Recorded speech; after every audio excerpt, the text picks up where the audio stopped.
Então,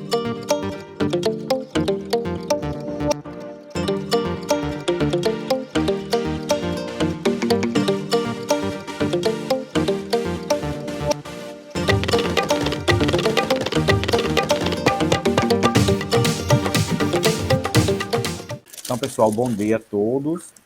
Agradeço a Edna, a receptividade, certo? Edna e demais colegas aqui presentes da Secretaria Municipal de Educação. Agradeço o convite de Isabela por estar aqui mediando, né, discutindo com vocês uma temática que para nós é muito importante, né, uma temática que nos traz que nos faz refletir sobre a questão da prática, né, da nossa prática como professor, sobretudo nesse contexto, né, de fala de hoje, como alfabetizador, certo? E pensar, por exemplo, nas questões que embasam, né, que fundamentam essa ideia do que a gente chama hoje de metodologia ativa, tá? Muito no sentido de nós percebermos, né, refletirmos sobre, por exemplo, um conjunto de teorias que nos possibilitam pensar do que é uma metodologia ativa, né, o que é uma metodologia ativa, e não apenas nos prender, né, não nos prender apenas a uma concepção que, digamos assim, uma ideia de metodologia ativa que chegou muito fortemente na época da pandemia. Né? Na época da pandemia iniciou aquele movimento todo, de que agora a gente precisa utilizar as metodologias ativas, né, e fazer sala de aula invertida, estação por rotação, estação de rotação, mas o que gamificação, atividades gamificadas, e tudo isso era metodologia ativa, né? E que, na verdade, a ideia de metodologia ativa é uma ideia que é bem antecedente, né? Está antes desse processo, né? Está ancorada num conjunto, né, teórico que nós já reconhecemos. Nós, da área do ensino, né, da pedagogia, das licenciaturas de modo geral, nós já reconhecemos esse arcabouço teórico que nos permite pensar no que é atividade, no que seja interatividade, né, no processo de ensinar e aprender. Tá bom? Podemos avançar, por favor?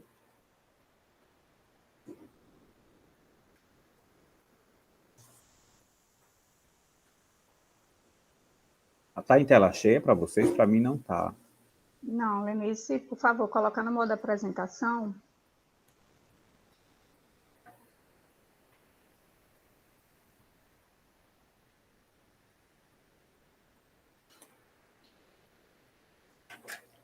Então, acredito que Vou iniciar novamente, tá certo? Tudo bem. Acredito que quem está aqui, né, nessa sala tem interesse, né, na discussão, certo? Dessa questão da metodologia ativa, das metodologias ativas, e eu costumo sempre enfatizar, né, falar que a gente fala de metodologia ativa e interativa, né, as metodologias ativas e interativas, para direcionar a organização do trabalho pedagógico. E aí, por que nós vamos falar um pouco mais sobre essas nomenclaturas, essas rotulações que nós utilizamos. Pois não, Isabela?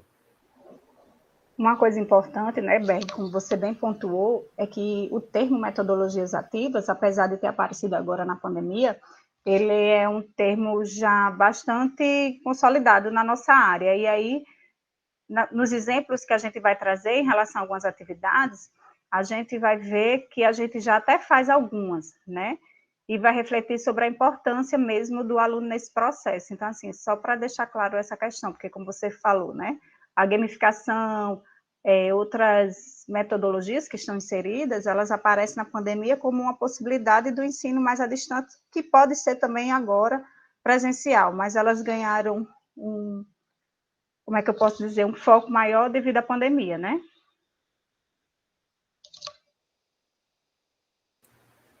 Exatamente.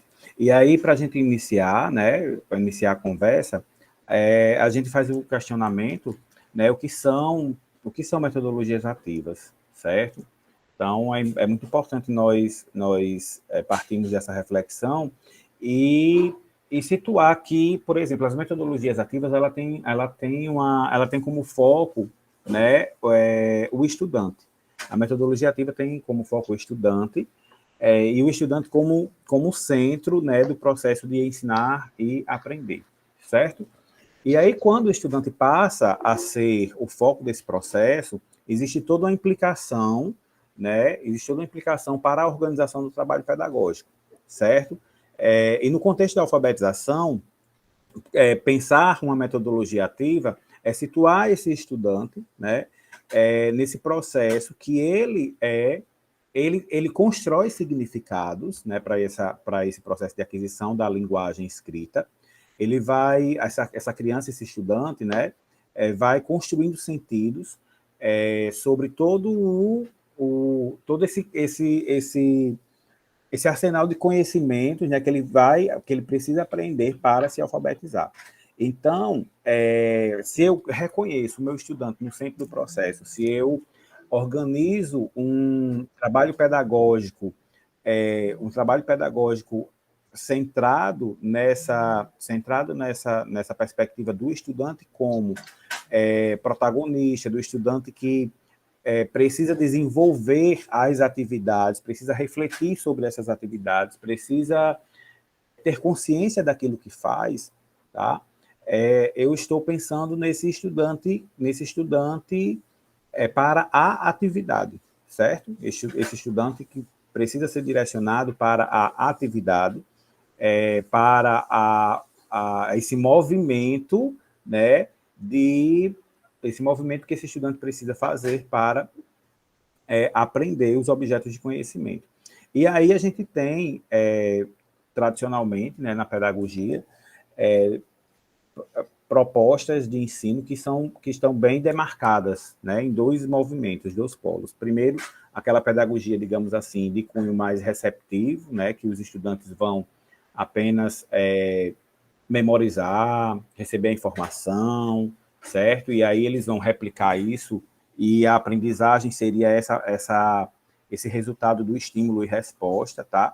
E temos umas teorias que dão conta desse processo todo da construção de sentido, né? Da construção de sentido, da interação, considerando, por exemplo, os aspectos sociais, culturais, as vivências dos estudantes, né? As questões emocionais. Então, temos no nosso contexto pedagógico esses dois polos, né, muito demarcados do ponto de vista das teorias, né, pedagógicas, e que, a partir desses polos, a gente vai começar a entender o que é uma atividade, né, o que é uma metodologia ativa, aquela que coloca o estudante no centro do processo, certo? E aquela que é uma metodologia, digamos mais assim, que o aluno vai apenas receber todo aquele processo, né, de forma mais passiva. Então, a gente precisa reconhecer esses elementos para, inicialmente, discutir, certo? Essa ideia de metodologia ativa no ensino. Tudo bem? E aí o foco da metodologia ativa, né, entre todas as questões, eu acredito que a tônica da metodologia ativa é fortalecer e potencializar o processo criativo, tá? E aí, quando eu falo em processo criativo, né, o processo reflexivo, criativo, eu não estou falando daquela criatividade que nós geralmente associamos à criatividade da área das artes, da área da área dessa produção, digamos assim, mais artístico-literária. Não é isso, é o processo criativo no sentido do menino fazer, refletir e fazer, certo? E aí, nesse sentido, a gente vai pensar em um trabalho, certo, pedagógico, e aqui no campo da alfabetização, centrando o estudante nessa perspectiva, né? E aí a gente vai fazer sempre a reflexão, o que é alfabetizar, né, o que é desenvolver atividades, né, para os nossos estudantes que que não identificam as letras, aqueles que já identificam as letras já conseguem formar sílaba, aqueles que já formam sílabas com valor sonoro, tá? Aqueles que já estão em processo de alfabetização e está precisando ali de um trabalho mais voltado para as questões da sistematização linguística, né, para aprender conceitos e sistematizar, né, conhecimentos da ortografia, enfim, para escrita adequada, né, das palavras, conforme a norma padrão. Então, como é que a gente pode pensar, por exemplo, em colocar o estudante no centro do processo, né, a partir, digamos assim, desses níveis que nós encontramos meninos lá no processo de alfabetização, certo? Então, o movimento desta manhã, nesta fala, é pensarmos um pouco sobre isso. Então, podemos avançar, por gentileza. Isso, pronto. E aí nós temos as metodologias. Pode dar uma voltar um pouquinho? Aqui, pronto. E aí nós temos a metodologia ativa, né? Como nós já fizemos aqui destaque e pontuamos mais de uma vez, o estudante fica no centro, né, desse processo, na engrenagem, e é a partir dele, né, a partir do estudante que a gente vai observando, nós vamos vendo as formas de desenvolver, né, a atividade pedagógica. E aí, nesse processo todo, o que é que entra? Entra os objetos de conhecimento que os estudantes precisam aprender, né? Esses objetos de conhecimento associados a determinadas habilidades, certo? Então, a gente tem, por exemplo, o foco nas habilidades, e das habilidades nós temos, claro, os objetos de conhecimento que os meninos vão aprender para, a partir desses objetos, eles desenvolverem essas habilidades. E aí nós temos, em torno disso, um processo de avaliação, formas de ensinar e aprender a partir do uso, né, de diversas tecnologias, né, reconhecendo a escrita como essa primeira tecnologia, reconhecendo também, por exemplo, os recursos tecnológicos que nós temos para desenvolver a prática pedagógica, ou seja, tudo que é de técnica que nós utilizamos para organizar o trabalho pedagógico. A organização dos espaços escolares, tá? A organização dos espaços escolares também, em função dessa atividade desse estudante, né? A organização dos espaços, dos tempos. Então, como é que eu organizo a minha rotina para que o meu estudante ele desenvolva determinadas habilidades. Então, se eu quero desenvolver atividades de leitura, né, para discussão de determinadas temáticas, para a leitura de um texto, por exemplo, narrativo, um texto descritivo, um texto injuntivo. Então, como é que eu vou pensar em uma rotina pedagógica, ou seja, a organização desse espaço pedagógico no tempo pedagógico que eu tenho, certo? Então, isso é muito importante, ter essa ideia de dia a dia pensar numa proposição, numa organização do trabalho pedagógico que dê possibilidade do estudante avançar nas aprendizagens e desenvolver suas habilidades. E habilidades essas, né, as habilidades da alfabetização, as habilidades vão potencializar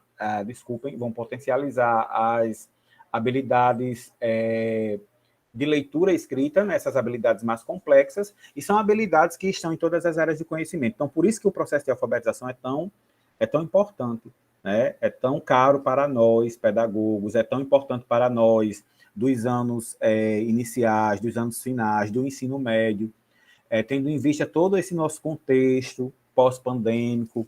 Temos aí meninos no nono, primeira série do ensino médio, com sérias dificuldades em codificar e decodificar. Então, observem como é importante estarmos refletindo esse processo pedagógico, situando o processo de alfabetização, né? E aí a gente tem o papel do professor nesse contexto todo, certo?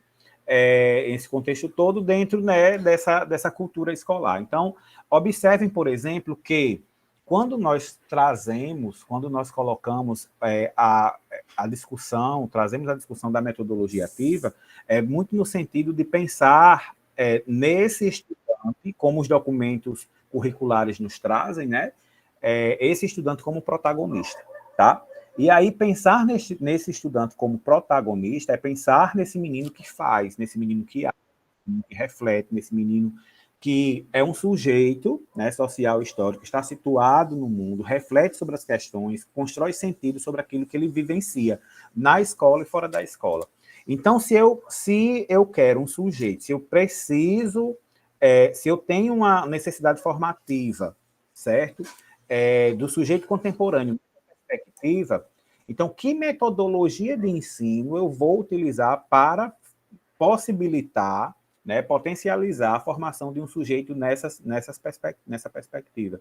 Então, hoje, o sujeito ele precisa ser dinâmico, ele precisa desenvolver habilidades da oralidade, da argumentação, da leitura e escrita de um modo geral, ler e escrever como práticas sociais está na base disso, né?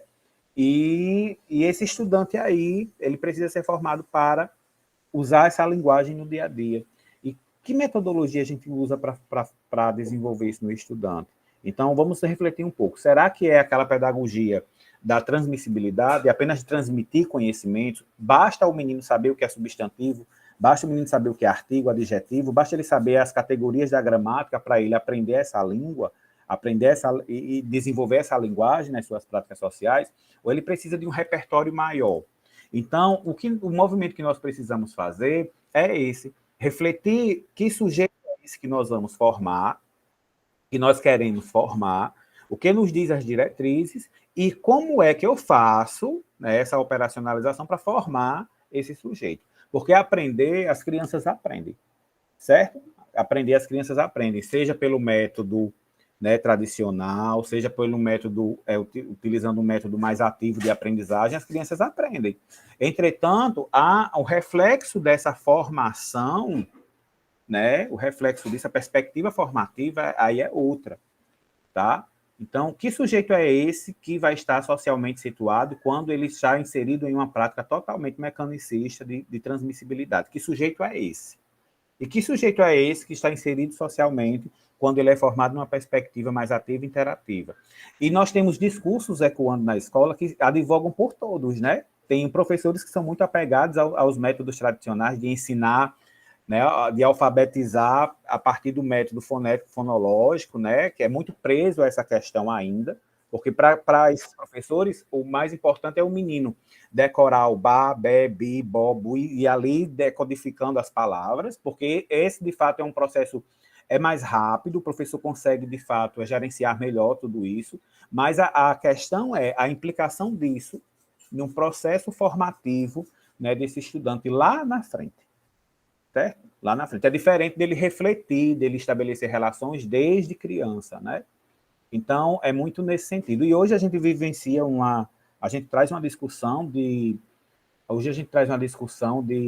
formação, por exemplo, que os estudantes, mesmo nos anos iniciais, mesmo no processo de alfabetização, é necessário que ele argumente, porque a argumentação agora é uma competência, não é mais nem objeto de conhecimento que, na nossa época de escola, a gente estudava alguma coisa de argumentação sexto, sétimo ano, nono ano, e na terceira série do ensino médio, porque a gente tinha que fazer o vestibular, alguma coisa do tipo, né? A gente tinha essa perspectiva. Hoje em dia, a gente tem a argumentação como um processo que é da educação básica, é da educação infantil, anos iniciais, anos finais e ensino médio. E, sobretudo, aí de processo de alfabetização.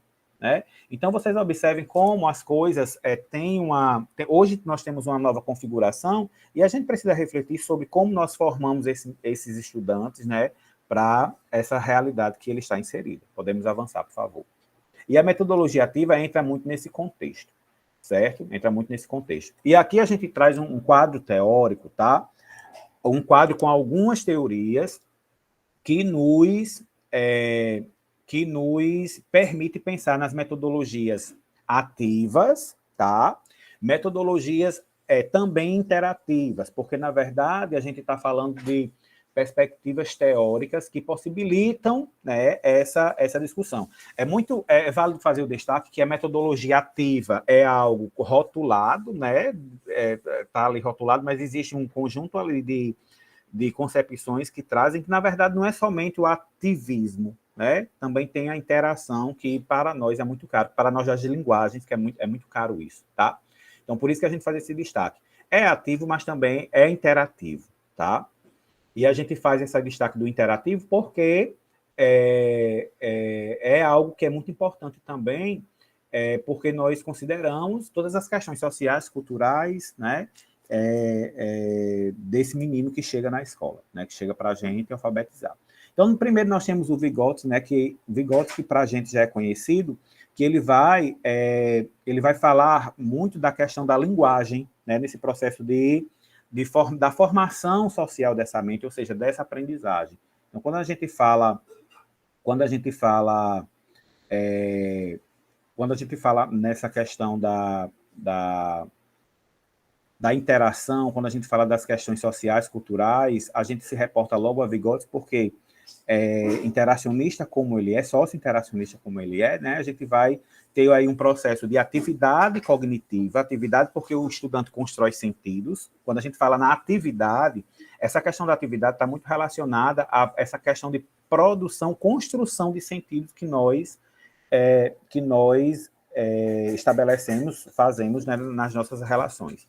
Aí tem o Freinet, né, que fala da questão da interação, né, vai falar da questão dessa relação professor-aluno, né, essa questão de relação professor-aluno. O Jean Piaget, que, na verdade, vai discutir, de fato, a questão dessa atividade, porque, na verdade, o Piaget, ele, por ser biólogo, né, ele vai trabalhar muito essa questão da aprendizagem, mas numa perspectiva muito mais biológica, ou seja, a construção de sentido nesse sistema neural que nós temos, né? Tanto é que ele vai estabelecer, por exemplo, os níveis, né? Os níveis de desenvolvimento concreto, né? O operatório isso, operatório aquilo, enfim, ele vai trazer todo esse arsenal aí. E a Emília Ferreiro, né, desenvolve a Emília Ferreiro, ela vem desenvolver a sua psicogênese, né, da língua escrita, muito baseada nas discussões do Piaget, que os dois estabelecem uma relação, relação do ponto de vista acadêmico, né? Então vocês podem observar que o Piaget traz aquelas fases do desenvolvimento, né? E aí a Emília Ferreira, o que é que faz? Ela traz os níveis ou fases, assim como nós chamamos, né? Níveis de quê? Desse processo de alfabetização que a criança vai construindo, certo? E esses dois teóricos têm um pé muito grande, tem uma relação muito grande lá nas discussões cognitivistas, tá? Da cognição, a questão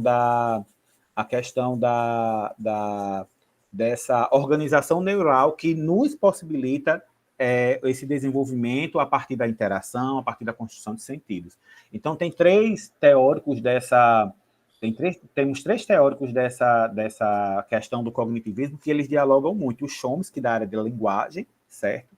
Aí tem o Piaget e tem a Emília Ferreiro, que ambos, apesar de estarem discutindo algumas coisas, estarem discutindo algumas coisas do ponto de vista que é diferenciado do ponto de vista do objeto de estudo, mas existe aí o elemento da cognição, né, do cognitivo. E temos o Paulo Freire, né, o nosso querido Paulo Freire, que vai falar, né, dessa questão da consciência crítica, dessa questão da interação também, né, dessa questão desse sujeito que está situado social, culturalmente. Vai colocar, por exemplo, a linguagem também como um dos elementos fundamentais para que o sujeito se sinta pertencente a esse mundo, para esse sujeito entenda melhor esse mundo, tá? E aí a gente consegue estabelecer um diálogo entre esses teóricos, tá? A gente faz uma articulação muito interessante entre Paulo Freire e Vygotsky, por exemplo, Bakhtin, que nem trouxe aqui para discussão, é algo muito da área da linguagem. Então, a gente tem elementos dessas discussões que nos faz perceber o que é atividade e o que é interatividade. Aí tem o Piaget, tem a Emília Ferreira, que nos faz entender o que é atividade do ponto de vista cognitivo. E tudo nós podemos resumir. A atividade e interatividade prevê a interação, que a interação prevê relação, que as relações são estabelecidas em sala de aula, professor, aluno, aluno, aluno, tá? Prevê a questão da construção de sentido a partir da linguagem, certo? A gente vai construindo sentido a partir da linguagem, aí os meninos estão aprendendo essa linguagem escrita, e como é que eles aprendem essa linguagem escrita? Refletindo sobre ela. E aí a gente vai falar de quê? Da consciência fonética, consciência fonológica, certo? Essa questão que a Emília Ferreira traz muito, né? O aluno, para aprender a escrever, ele precisa ter essa consciência desses grafemas, desses fonemas, né? Para ele ir construindo esses repertórios e aí conseguir se alfabetizar, tá? E temos aqui também o Freinet que fala da questão da relação, né, professor-aluno, que também tem muito a ver com interação. Então, observem que as metodologias ativas interativas estão ancoradas nesse escopo teórico. Que, primeiro, entende esse sujeito na interação, e quando a gente fala na interação, é na interação social e na sua própria interação interna, né, que a gente faz esse movimento cotidianamente. Nós, sujeitos, estamos situados em um dado histórico, e a gente é influenciado por essas questões históricas do nosso tempo, mas por aqui dentro, cognitivamente falando, nós estabelecemos as nossas próprias relações e construímos nossos próprios sentidos, certo? Então, é por essa razão que a gente fala aí que faz necessário pensarmos em um conjunto, sim, de estratégias pedagógicas que considerem esses elementos. E aí, considerar esses elementos não é levar para o menino somente o estudo da tabuada somente, decorar a tabuada, aprender letrinha por letrinha para escrever as palavras, não é somente isso. Existe toda uma questão social histórica, né, por trás desse processo, tá? Podemos avançar. E aí as metodologias ativas, né, são esses processos que objetivam, né, tem por objetivo estimular essa autoaprendizagem, certo? E a curiosidade dos estudantes, de modo que possibilite os estudantes pesquisarem, refletirem, analisarem, né, as situações. Ou seja, as metodologias ativas, elas estão comprometidas com processos cognitivos mais complexos, certo? Processos cognitivos mais complexos. E aí, considerando a esse escopo das metodologias ativas, faz necessário nós fazermos a distinção, reconhecimento, né, de algumas questões de conhecimento, né, de objetos de conhecimento que nós temos nos próprios documentos oficiais. Não, em relação ao que você falou, Berg, de ser um processo complexo, né? O próprio processo de alfabetização, ele é considerado o processo mais complexo de aprendizagem na vida de um estudante. Só para continuar para fazer o link que a gente vai apresentar depois. Exatamente. E aí é um processo muito complexo, e todo dia a gente vai refletindo sobre isso, né? O processo de alfabetização para a criança é algo que, de fato, a criança, quando se alfabetiza, a gente é um processo de construção de sentidos que eu fico assim impressionado, porque, na verdade, é de construção e reconstrução, né? Olha só alguns exemplos aqui que a gente pode fazer a partir do que Isabela traz. A gente vai ensinar o menino casa, né? Vamos lá, ensinar casa, tá? E aí o menino começa casa e ele escreve casa com Z, certo? Pronto, do ponto de vista fonético e fonológico, tranquilo, né? Do ponto de vista fonético e fonológico, muito tranquilo. Então ele já consegue escrever casa. Aí ele pode escrever C-A, Z-A, pode K, a letra K, Z-A, certo? Beleza, tudo bem. Só que não é somente isso. Existe uma questão, tá? Social, política e por trás. Existe uma questão que é muito séria, inclusive. Por que é que casa é com S e não é com Z? A gente tem todo... É a história, é um tratado de Tordesilhas para explicar esse processo. E aí o estudante vai se apropriar de uma convenção. Observa só como é. Você tem uma relação fonética fonológica de um lado, do outro lado você tem uma convenção. É a mesma convenção que diz que osso é com 2 S, caroço é com C cedilha. E são convenções. E, de repente, a criança se alfabetiza, né, está nesse processo de alfabetização, e, paralelamente, ele está refletindo sobre essas questões. Certo? Está refletindo sobre essas questões. A gente precisa dar conta dessa língua escrita e que ela é convencionada. Ela tem uma gramática, ela tem regras internas. Ou seja, são regras fonéticas e fonológicas, são regras da própria construção dessa gramática. E aí a gramática é uma construção social, né? Uma gramática é uma construção social, certo? Então, assim, reconhecer essas questões e a criança se alfabetizar, escrever, né, materializar a sua escrita, é algo que, por exemplo, essa criança refletiu muito, construiu muito sentido para ela chegar. Ela precisa fazer isso para chegar a se alfabetizar e escrever bem, tá? Então, é isso. E a metodologia ativa, ela potencializa isso quando a gente coloca o estudante nesse centro do processo para pesquisar, para buscar, para refletir sobre o que está fazendo. Então, a metodologia está muito comprometida nesse sentido e a gente vai pensar nos objetos de conhecimento, tá? Que nós vamos trabalhar com os alunos, não na perspectiva apenas do conceito, mas de procedimentos, de atitudes, de valores, hoje de emoções, né? Objetos de conhecimentos da ordem do emocional.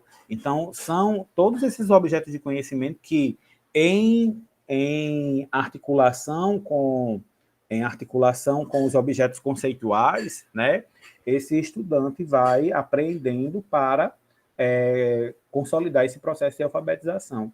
E até mesmo a questão de corpo, né? A questão do corpo para o estudante se alfabetizar, tão complexo que é. Precisa ter noção de lateralidade, saber o que é esquerda e direita, saber fazer a leitura, a nossa leitura, a leitura ocidental, que é essa leitura, né, em diagonal, é da esquerda para a direita, tá? E ela é diagonal, ou seja, são essas questões que os estudantes vão aprendendo, né, para se alfabetizar, porque se ele não dominar isso, vai ficar bem difícil dele entender como é que se organiza, né, essa nossa escrita. E aí, se ele não sabe como essa nossa escrita se organiza, ele vai o quê? Ele não tem como se alfabetizar, né? Nosso ponto de leitura é da esquerda para a direita. Se ele não consegue entender isso, como é que ele vai formar sílabas, ler a palavra, formar... Não tem como, certo? Então, isso também é algo muito relacionado ao nosso corpo, né? Ao nosso corpo, saber o que é direito, o que é esquerda, saber para onde faz trás e frente, tudo isso é uma questão que a criança precisa desenvolver para se alfabetizar, tá? Podemos avançar, por favor. E aí, quando a gente fala, por exemplo, da questão da metodologia ativa, é pensar, né, todas essas questões aí, né? O professor, ele vai ser o mediador, certo? O professor, ele é o mediador do processo de ensino-aprendizagem, não é aquele somente que transmite, é aquele que estimula o aluno a pensar, tá? O aluno, nesse caso, está no centro do processo, e aí tem palavras que a gente tem elementos que são muito fortes dessa ideia da metodologia ativa. Primeiro, o desenvolvimento dessa autonomia, né, a partir de um processo de reflexão, a partir desse processo de resolução de problemas, do trabalho colaborativo, né, o trabalho em grupo, nesse momento, é muito importante, certo? Porque, na verdade, é o momento pelo qual as crianças que aprendem, as crianças com um repertório maior podem ajudar aquelas que têm um repertório, né, que está ainda em construção em relação ao objeto de conhecimento, né, estudado, pode aprofundar conhecimentos, né, a partir da junção de estudantes no mesmo nível, ou seja, esse trabalho colaborativo é muito importante para o processo de alfabetização, e a gente precisa muito potencializar isso, tá?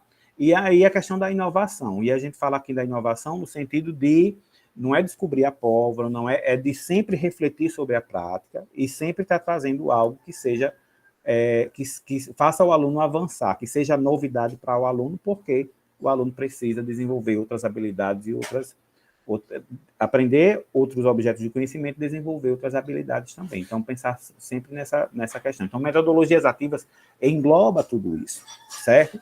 Engloba tudo isso. Não é somente, por exemplo, eu vou... hoje a minha aula vai ser a partir de uma metodologia ativa. E aí eu vou fazer o quê? Eu vou fazer uma atividade gamificada. Vou trabalhar narrativa e vou fazer a narrativa gamificada. Certo, ótimo. Mas a gente também precisa entender que eu posso estimular a atividade do meu estudante, certo? A partir de uma atividade individual que ele esteja fazendo, a partir, inclusive, do livro didático. A partir do livro, inclusive, que é o texto que eu levo para o estudante. Porque a questão da atividade é fazer, como já foi dito anteriormente, é fazer o estudante refletir, analisar e tal. Depende muito da atividade que é direcionada. Então, se você dá o texto para um menino, e aí a pergunta é, quem foi à praia? João e Maria. Que eles fizeram? Tomaram banho. Que eles comeram isso, isso e isso. Então, uma atividade dessa estimula essa atividade do estudante, ou apenas estimula o estudante ir lá, tirar a resposta do texto e trazer ali para o questionáriozinho que você aplica. Então, é preciso pensar sobre isso. Nesse mesmo texto, você pode problematizar, fazer esse menino sair daquele lugar comum, daquele espaço comum que aquele texto oferece. Fazer ele ir além, fazê-lo refletir. E ele está ali, sentadinho, com a atividadezinha dele, respondendo. Então, assim, uma atividade pode ser, a atividade ativa, tá? Não é somente eu fazer lá a sala de aula invertida, não. É a forma como você constrói a sua atividadezinha lá para o menino diariamente, certo? E a atividade de leitura é um processo totalmente ativo. Observe que quando eu estou lendo, interpretando um texto, ó, minha atividade que é processada aqui no meu cognitivo é intensa. Por quê? Porque a questão da interpretabilidade vai demandar uma articulação de conhecimentos prévios que eu tenho. E nosso cérebro, nossa mente começa, ó. E isso é ativar. Isso é atividade. Certo? E aí vai depender muito do que eu direciono para esse estudante. O que é que eu quero que ele faça. Certo? Então, é muito da questão de o que é que essa atividade mobiliza o meu aluno a fazer? Reproduzir ou produzir, criar? Certo? Pensar nisso. A ideia de atividade, de colocar o estudante nesse centro, é pensar nessas questões também. Certo? Podemos avançar, por favor? Isabela, quando você viu o tempo, viu? Pode ficar à vontade. E aí a gente tem, por exemplo, as características das metodologias ativas. Primeiro, aprende-se pela prática, né? E aí o aprender a fazer, certo? É muito importante, é algo que é muito importante das metodologias ativas, né? O aprender a fazer os conteúdos procedimentais, eles são muito importantes, mas aí eu preciso ter, por exemplo, conteúdos conceituais articulados com esses procedimentais, enfim, toda uma articulação desses conceitos, né, de objetos de conhecimento. O Zabala sempre discute isso, né? Não adianta eu estimular o aluno a fazer, mas se ele está só fazendo, né, potencializando essa questão técnica, se não tem nenhum tipo de reflexibilidade de questões conceituais ali naquele processo.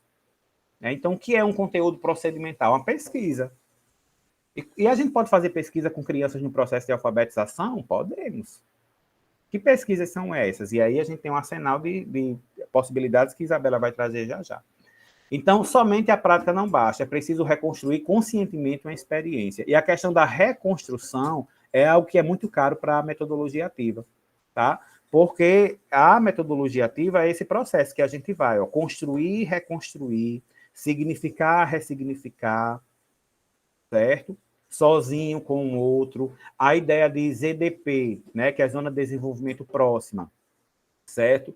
É algo que é muito potente, é muito importante para pensarmos nesse contexto das metodologias ativas, que é aquilo que eu sei fazer só, aquilo que eu sei fazer com o outro, aquilo que eu vou aprender com o outro, certo? Aprender por experimentação, por associação, estabelecimento de relações, tá? A gente aprende muitas coisas ao mesmo tempo, né? Mas aí pensar que, pedagogicamente falando, a gente precisa direcionar essas aprendizagens, o menino está constantemente aprendendo. Ele aprende ali coisas na casa dele, onde ele circula, na escola, certo? Ele está em constante processo de aprendizagem, mas pedagogicamente a gente precisa direcionar. Hoje o que é que nós vamos estudar, meninos? É isso, certo? E focar naquilo e segue o passeio, né? Então, outro movimento, né, que é curricular, que está também baseado nessas teorias, que essa aprendizagem, ela precisa ter sentido para o estudante, então precisa estar articulada a vivência e a experiência, certo? Então, as metodologias ativas, né, considerando precisa considerar todos esses processos aí, né, entendendo o que é a atividade, certo? O que é atividade. Atividade como ação, atividade como mobilização, atividade como reconstrução, como significação, ressignificação, né? Porque a gente aprende e a partir do momento que a gente aprende aprendemos outros elementos, a gente está ressignificando. Podemos avançar, por favor? Pronto. E aí a gente tem, né? Quando a gente trabalha a gente tem faz a escolha política, porque na verdade é uma escolha política, tá, gente? É aquela discussão que Paulo Freire traz. A educação é um ato político, né? E nossas ações, elas têm esse tom político, né? No contexto da nossa sala de aula. Nós fazemos algumas escolhas. Então, nós escolhemos, por exemplo, nós escolhemos a forma como nós ensinamos, a forma como nós trabalhamos na sala de aula, a gente escolhe isso.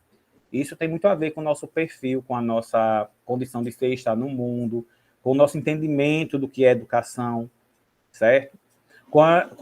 As experiências de escola que nós tivemos na fase de criança, de infância e adolescência. Então, todas essas questões elas vão repercutir na minha condição, na minha natureza de ser professor, tá? E aí a gente precisa refletir que tipo de alfabetização eu quero desenvolver com os meus estudantes, que tipo de leitor eu quero desenvolver para a sociedade, o que é que eu quero que esse menino desenvolva. E isso é um ato político. É o mesmo ato político. Por exemplo, se eu vejo na sala de aula um estudante bulinando o outro, né, discriminando o outro, e eu faço vista grossa, até muitas vezes eu faço aquele risinho, dou aquele risinho, né, de canto de boca e tal, eu estou reafirmando uma prática. Eu estou dizendo para aquele menino que no outro dia ele pode fazer aquilo mesmo que é normal. Agora, se eu não aceito aquilo como normal, né, eu estou dizendo, não, isso aqui não é permitido. E isso é uma prática, isso é um ato político. A mesma coisa aqui, quando a gente está pensando numa organização do trabalho pedagógico. O que eu, professor, entendo, e aí, o que é que eu quero com o meu ensino? Eu quero desenvolver a autonomia do meu estudante, o protagonismo desse meu estudante, envolver o meu estudante no processo, tá? Eu quero desenvolver o senso crítico desse estudante, eu quero que ele desenvolva habilidades de participação, de responsabilidade, de colaboração. Então, se eu quero tudo isso, não é a partir de uma pedagogia mecanicista tradicional, uma pedagogia baseada no estímulo-resposta, que eu vou desenvolver essas habilidades no nosso estudantão. Não é. Pelo contrário. Uma pedagogia mais passiva, o aluno vai ali, ó, ele vai se acomodar, ele vai estar ali naquele movimento de só querer, só receber essa informação e tal, enfim, o mundo vai ser, para ele vai ser esse. Ele é o receptor, né? Agora eu quero, não. O meu movimento é outro. Aí eu preciso pensar sobre isso. Pois não, Maria Selma. É Maria Selma que falou? Levantou a mão? Alguém levantou a mão. Quem foi?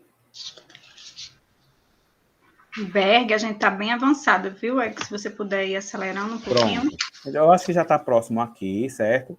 Então, podemos avançar. Então, a aprendizagem ativa exige pesquisar, avaliar situações, né, problemas, construir, sugerir, considerar pontos de vista diferentes, fazer escolhas, assumir riscos, aprender pela descoberta, ou seja, tudo aquilo que uma pedagogia de estímulo-resposta, baseada nessa questão do estímulo-resposta, não permite. Certo? Podemos avançar, por favor. Tá. E aí a aprendizagem ativa vai desenvolver o quê? Certo? A colaboração, tá? Curiosidade e imaginação, iniciativa e empreendedorismo, pensamento crítico, comunicação oral e escrita eficaz, resolução de problema, liderança por influência, agibilidade e adaptabilidade, acesso à informação para análise. O acesso à informação era para estar craseado, certo? E aí são, por exemplo, habilidades, são questões que estão vinculadas a formação desse sujeito contemporâneo. Né, a formação desse sujeito contemporâneo. Antigamente, na nossa época de escola, a gente tinha o discurso, né, de que vamos aprender isso, vamos para a escola aprender, porque ter acesso ao conhecimento, ao conceito, aos objetos conceituais, era sinônimo de ser gente na vida, né, como seria isso. E hoje em dia a gente sabe que não é mais somente os conceitos que a gente precisa de outras habilidades, emocionais, atitudinais, enfim. A gente precisa desenvolver aí outras habilidades para se inserir, para entender melhor o mundo e se inserir melhor nele. Podemos avançar, por favor? Pronto, e aqui a gente traz alguns exemplos, viu, Isabela, já finalizando, alguns exemplos, por exemplo, de metodologia ativa que pipocaram na pandemia, tá? Algumas pipocaram na pandemia, a gente ficou somente sabendo, reconhecendo, enfim, discutindo isso, nesse momento em que a gente utilizou para aproximar mais os estudantes, enfim, a gente trouxemos e fortalecemos essas ideias, né? Foi quando a gente começou a fazer circular essa história de em massa, né? Circular em massa, da gamificação, atividades gamificadas, falar do design thinking, né? A questão, por exemplo, aprendizagem por projetos, a gente já tinha uma ideia, estudo de caso a gente já tinha uma ideia, mas, por exemplo, o storytelling, né? Que é uma metodologia que a gente vai construindo narrativas ali com problematização, foi essa nomenclatura, mesmo que a gente já fazia, né, de outros modos, a gente denominava, tinha outras nomenclaturas, mas esses nomes, esses termos, eles colaram em nós agora na pandemia. Rotação por estação, né? Enfim, são tipos de metodologias que fortaleceram a Lilian Barsi, que tem muita coisa escrita sobre metodologias ativas, mas que, na verdade, essa ideia de atividade, de colocar o sujeito para fazer, para colaborar, para interagir, para participar, é algo que na pedagogia é anterior à total discussão que a Lilian traz. Eu estou citando a Lilian Barsi porque ela é um expoente, né? Uma potência hoje das metodologias ativas. O Morin também, né? Não é Morin da Edgar Morin, outro, que agora eu esqueci o nome dele. Eu não sei nem se é Morin ou se é Morin, mas é isso, certo? Que está discutindo as questões também de metodologia ativa, né? Juntamente com a Lídia Bacic lá, que, na verdade, impulsionou aí, isso foi impulsionado na pandemia, mas que, na verdade, já é algo bem pré-existente, e é sempre a gente pensar o estudante no centro desse processo, tá? O estudante no centro desse processo. Então, são essas as ideias que fundam, exatamente, é Mourão, né? Acho que é José alguma coisa, é isso? Enfim. E aí que ele tem até uma metodologia ativa para bolso, né? De bolso, um livrinho, mas ele tem uma publicação bem extensa, certo? E nós temos outros teóricos também que discutem isso. Hoje nós temos muitos materiais referenciais que a gente pode utilizar para pensar as metodologias ativas, certo? E aí, Isabela, essas são as fundamentações e agora você vai partir para as atividades, não é isso? Tá, gente, muito obrigado, estou por aqui. Bom, Berg já trouxe algumas questões relacionadas à alfabetização, né? Tatiana, você pode avançar, por favor. A gente sabe que o processo de alfabetização, ele tem início, meio e fim, né? Já que, basicamente, ele se trata realmente da codificação e decodificação, só que a gente sabe que, para que o aluno realmente, a criança, se desenvolva com as habilidades necessárias para viver no mundo que a gente vive, globalizado, a alfabetização está na perspectiva do letramento. Então, a escrita, como a invenção humana, né, o sistema alfabético, é a aprendizagem mais complexa e exige método de ensino, tá?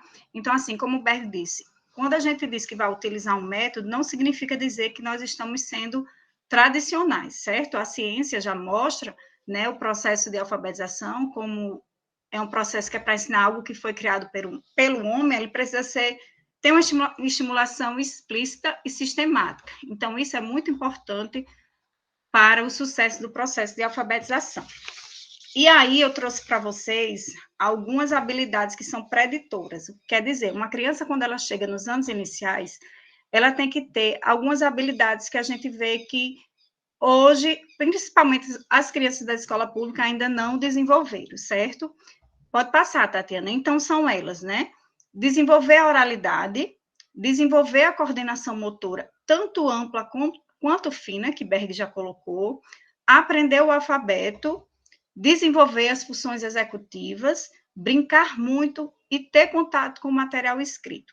Então, com isso, eu não estou dizendo que a educação infantil ela tem, né, como objetivo alfabetizar as crianças, mas que pelo menos, né, para quando elas cheguem nos anos iniciais, se tem essas habilidades já desenvolvidas para que o processo de alfabetização possa acontecer com sucesso. Só que, como eu disse, nem sempre isso acontece, né?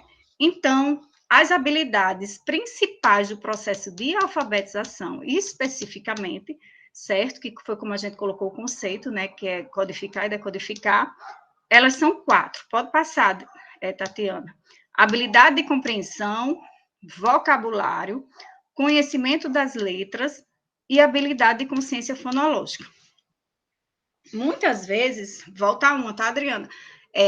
A gente tem o preconceito, né? A gente não se ensina mais o babebibobu, mas, ao mesmo tempo, é importante, dentro de um contexto, né? Enriquecer o vocabulário das crianças, trabalhar a questão da compreensão, o conhecimento de letra, como o Berg falou, é importantíssimo. A criança ela precisa saber cada letra dessa, mas mais do que isso, ela precisa saber qual é o som, né? Até a consciência fonológica de cada fonema, que aquela palavra ela é constituída por várias letras, certo? Então, ela precisa, além de conhecer o nome da letra, o som que aquela letra representa, certo? Para a gente poder fazer a leitura e a escrita. Então, esses são 4 habilidades fundamentais, não são as únicas, mas que são as fundamentais que a gente está fazendo recorte. Então, pensando nisso, né, no que Berg colocou em relação a metodologias ativas, algumas realmente faz a união da tecnologia, mas nem sempre é preciso. A gente colocou alguns exemplos de atividades, certo? Que possam potencializar esse processo de alfabetização desses estudantes, tendo em vista aqueles que não chegaram com as habilidades preditoras e ainda para desenvolver as habilidades para ter um processo de alfabetização de sucesso. Pode passar, Tatiana. E aí eu coloquei, né, nós colocamos algumas atividades que justamente, depois de discutir o conceito de metodologia ativa, a gente já disse que não é algo novo, né, algo que a gente já faz na sala de aula, então nós selecionamos realmente algumas atividades possíveis, independente da infraestrutura que a escola conta, tá? Então, a gente colocou uma atividade, contação de história em podcast ou vídeos, né? O que é que essa atividade pode desenvolver nos alunos? A criatividade e a linguagem oral. Então, a gente está considerando, a gente está dando a oportunidade para o aluno, né, artístico, cultural, de estar criando sua atividade, além de desenvolver a linguagem oral. E aí ele trabalha também a linguagem corporal. A gente foi colocando mais as atividades, as habilidades mais, como é que eu posso dizer, mais enfáticas, certo? Kaline está colocando aqui outras atividades, Kaline, a gente fez um recorte, que a gente sabe que são muitas. Na verdade, esse mini curso é para chamar a atenção da importância de dar vez para o estudante, né, para o aluno, ele está pensando sobre o processo. E aí, veja só, muita gente se confunde que as metodologias ativas pelo nome não se faz necessária a presença de um professor, né, que o aluno vai aprender só. Isso não é verdade, certo? Então, o professor ele precisa realmente planejar dentro dessa perspectiva e dar oportunidade para o aluno de ser um ser ativo, poder interagir com os outros, com o ambiente, enfim. Então, outra atividade que a gente colocou foi o bingo, né, que é uma atividade bastante comum. Como é que a gente faz essa atividade na sala de aula? Né? Ela pode possibilitar o conhecimento de letras, o processamento fonológico, o processamento visual, e aí também entra a questão da metodologia ativa, né, em relação à questão da atenção, do envolvimento, que tudo isso tem que estar presente. Então, quando a gente está falando de crianças, né, de anos iniciais, é importante a gente lembrar disso tudo. Outra atividade seria emparelhar figuras com o mesmo som, né? A gente pode fazer em dupla ou apenas separado. A gente, como é que eu posso dizer, selecionou 2 habilidades, colaboração, vocabulário, mas aí entra a questão do processamento visual, até mesmo processamento fonológico, certo? Então, assim, são atividades que a gente vai estar trabalhando, certo? De maneira sistemática, porque a alfabetização, ela exige, ela tem conteúdos para os alunos serem aprendidos e desenvolver as habilidades. Ele precisa, primeiro, primeiro separar os números da letra, conhecer as letras, o som que ela representa e assim por diante. E aí, quando o processo de alfabetização, quero chamar a atenção, ele é finalizado, né, quando o aluno consegue codificar e decodificar, ele é finalizado. No entanto, o processo de letramento, certo? E a ortografia, como o Berg colocou, que é convencional, se aprende à medida que o aluno ele vai tendo contato com esses textos, certo? Então, a gente tem também outra atividade, que é construir história com gravuras, ordenar a imagem e criar histórias, processamento visual, compreensão, vocabulário. Veja, a gente está propondo aqui, né, a gente, na perspectiva que essas atividades estão dentro de um contexto, tá?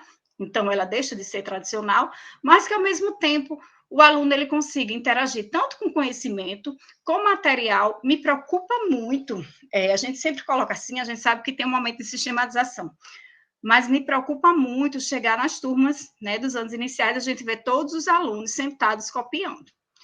que muitas vezes nem sabem o que estão copiando, né? Então, é por isso que a gente coloca. Será que quando a gente faz uma atividade dessa, a gente está colocando as necessidades, o aluno como centro?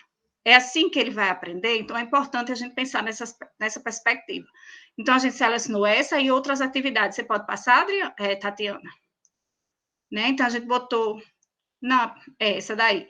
Andar sobre a letra desenhada no chão, né? Muitas crianças, mais que a gente não sabe, elas não aprendem, se negam a escrever, porque simplesmente elas não conseguem, não têm essa habilidade. Então, de escrever a letra mesmo motor. Então, a gente traz uma atividade, né, que além de incentivar o conhecimento da letra, tem a questão da integração social, que foi andar sobre a letra desenhada no chão, mas aí a gente pode pedir para a criança escrevê-la na areia, e tem até algumas crianças que têm bastante dificuldade, que a gente pode fazer ela no próprio corpo da criança, para que ela sinta, né? Eu já tive um aluno que ele só aprendia a escrever as letras dessa forma.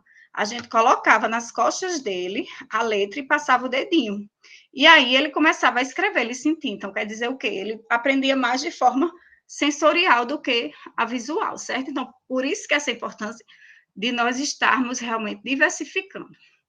E aí eu trouxe outra atividade, que foi o quebra-cabeça das letras, das palavras, que desenvolve raciocínio lógico, resolução de problemas, atenção memória operacional do aluno, conhecimento das letras do alfabeto e vocabulário. E aí também entra a questão da consciência fonológica e tudo. O importante aqui é chamar a atenção que, mais do que o produto, né, a gente sabe que nós queremos que os alunos, no final do processo, saibam ler e escrever.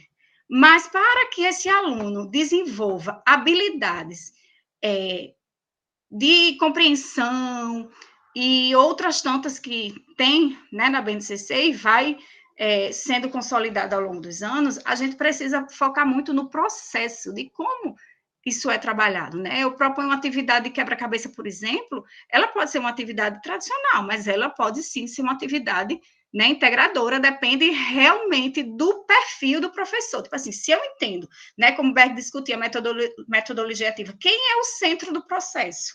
Né? Como é que eu vou conduzir esse aluno para que ele realmente construa esse conhecimento? Ora de maneira individual, ora de maneira coletiva.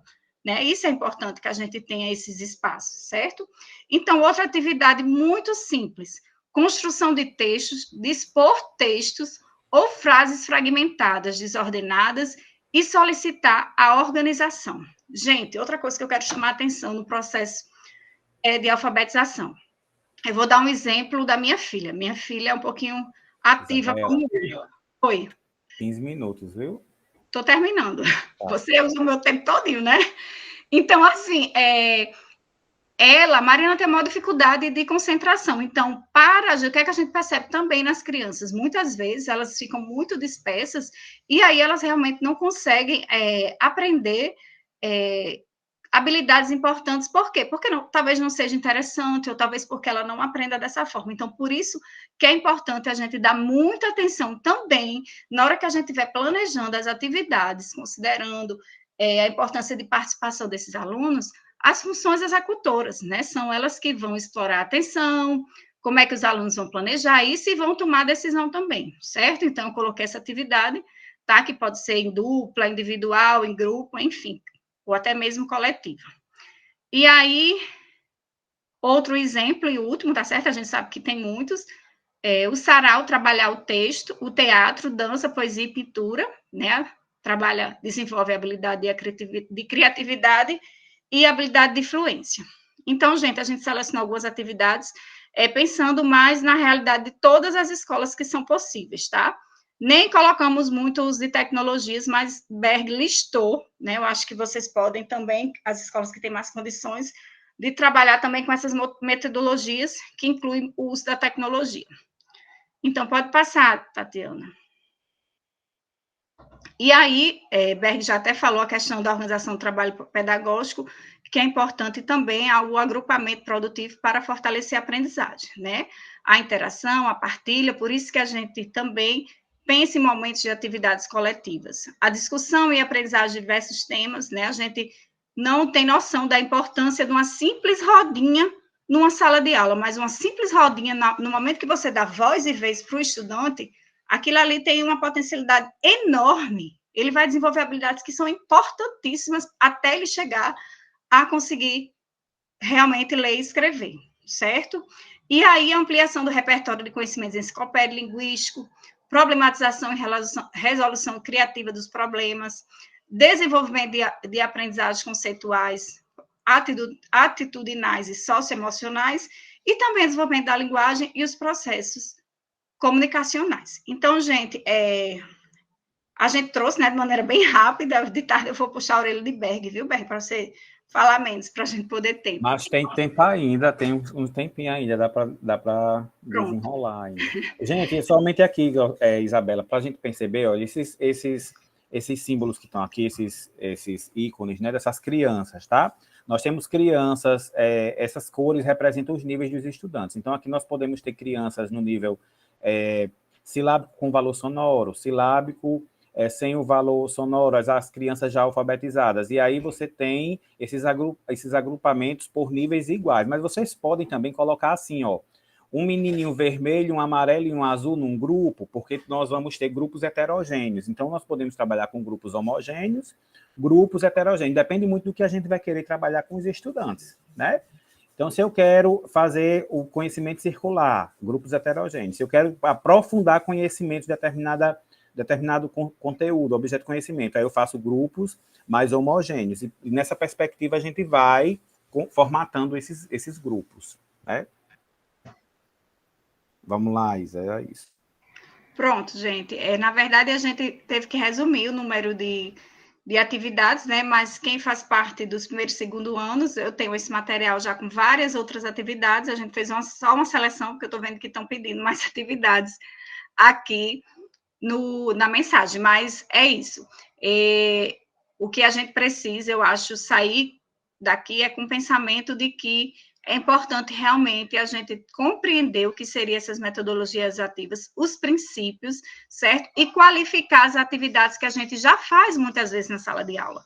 Né? A gente faz o quebra-cabeça, mas será que a gente dá oportunidade para o aluno, a gente explicita o que ele quer, a gente dá oportunidade para ele interagir? Como é que a gente faz? Então, tudo isso, né, é importante realmente que se considere o processo, como está sendo feito, certo? Então, esse é o mais importante. Então, a gente trouxe exemplos de atividades bem simples, que a gente sabe que já são realizadas, mas a gente chama atenção para que essas atividades, elas sejam vistas na perspectiva, né, a partir das metodologias ativas, tá certo?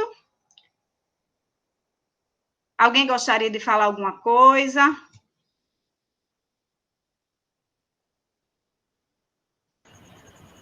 Bom dia.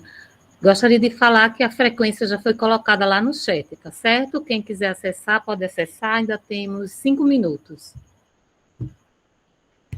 Alguém gostaria de colocar alguma coisa?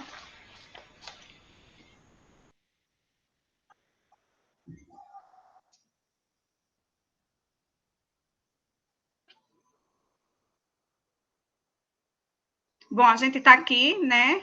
Agradece a participação de todos. Enquanto vocês vão assinando, se alguém quiser conversar, a gente está aqui. Andréa está perguntando. Eu vou responder, eu vi agora. Andréa está perguntando como a gente sugere o trabalho com a letra cursiva. Andréa, isso para mim é algo que depois do processo de alfabetização fica muito fácil a criança aprender, né?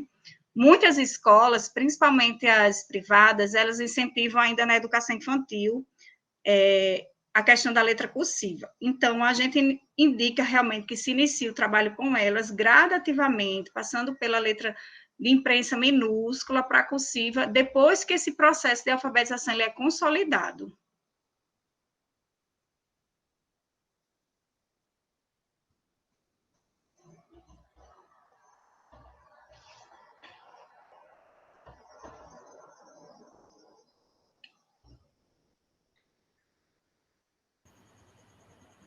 Professora Isabela? Em cima, Diogo. Professora Isabela? Oi. Ainda tem um slide, você quer que passe? Pode passar.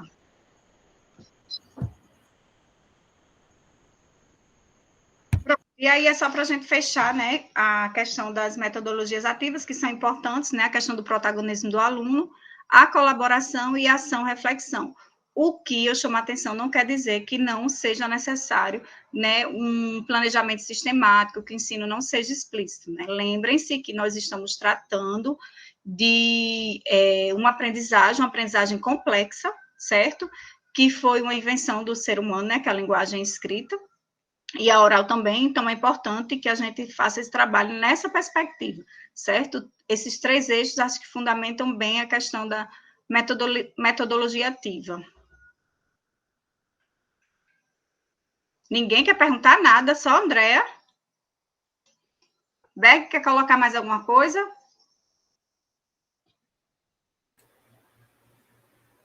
Acho que é isso, né? Acho que ficou bem claro, né? Essa ideia, a gente trouxe o movimento de trazer a concepção, e depois a gente, Isabela trouxe as atividades, e aí eu estou com uns materiais aqui para vocês somente verem, né? A gente pode, por exemplo, pensar, ó, nas metodologias ativas. A gente tem uns livrinhos, certo? Uns livros que nos trazem muitas sugestões também. E aí a gente pode estar buscando, se apropriando desses livros, nessa fundamentação, e aí pensar também atividades, que são sugestões de atividades que a gente pode encontrar e adaptar para o processo de alfabetização. Tem esse daqui que é bem interessante, né? Mas tem esse aqui que é bem interessante, esse daqui da linha Bastic também, e é o José Mourão, tá? É o Mourão também, que fala né, dessa questão das metodologias ativas. Esse daqui, gente, para quem gosta de trabalhar em grupo, ó, traz muitas estratégias também, né, para trabalhar em grupo, numa perspectiva mais interativa, ativa, certo? Então, são referências interessantes que a gente pode estar pensando para... E algo que tem me ajudado bastante, esse aqui, ó, gamificação, certo? Gamificação. A gente pensa que gamificação é uma coisa que só precisa de tecnologia. Não, a gente pode fazer, até trabalhar narrativas, né, numa perspectiva, até numa perspectiva de gamificação, né? E aí é interessante, a gente faz, tem uns professores que fazem um trabalho com Google Forms, da narração, pode ser feito com imagens também, para a alfabetização é interessante demais. Como seria essa questão da gamificação nas narrativas? É dar possibilidades de os estudantes construírem a própria narrativa. Por exemplo, montar um final, mudar o meio ali da história e dar possibilidades de outras histórias que podem acontecer. Então, é algo que o estudante vai construindo ali percursos. Isso é gamificar, né? Construir caminhos dentro de uma própria possibilidade. Para produzir esse material dá um pouquinho de trabalho, mas acho que vale muito a pena e é bem divertido para as crianças. Acho que com imagens fica bem interessante.